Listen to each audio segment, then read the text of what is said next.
मेंढी माऊलीचा जन्म कसा झाला हे ऐकायचं असेल तर हा व्हिडिओ पूर्ण बघ, नसेल तर आत्ताच अर्धवट सोडून जा। मेंढी माऊलीचा दिव्य जन्म। कोण म्हणतं देव दिसत नाही, अंगावर काठी घोंगडी, कपाळावर पिवळा भंडारा आणि डोळ्यांत ईश्वराचं तेज घेऊन जो भक्तांसाठी वादळासारखा धावून गेला, तो माझा बाळू मामा।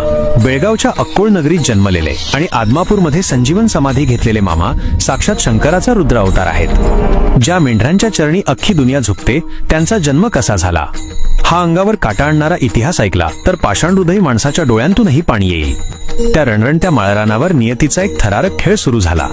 भर दुपारच्या उन्हात एक पवित्र वारुळ उभं होतं, पण त्या जमिनीवर नजर पडली ती गर्विष्ठ आणि नराधम मुलांची। वारुळावर नांगर फिरवण्यासाठी ती पोरं सरसावली।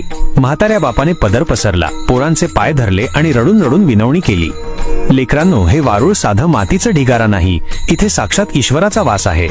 माझ्या मामाची सिद्धी आहे, याला धक्का लावू नका। पण गर्वाने आंधळ्या झालेल्या त्या मुलांनी बापाचा शब्द तुडवला आणि त्या देवरूपी वारुळावर नांगर चालवलाच।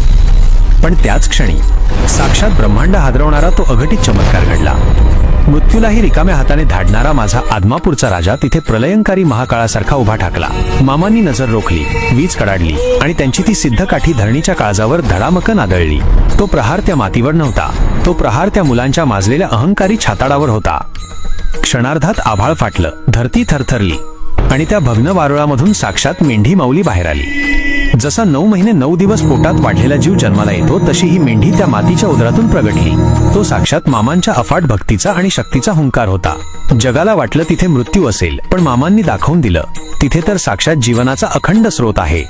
ज्यांच्या एका शब्दावर निसर्ग आपले नियम बदलतो, त्या महाशक्तीला माझा साष्टांग दंडवत।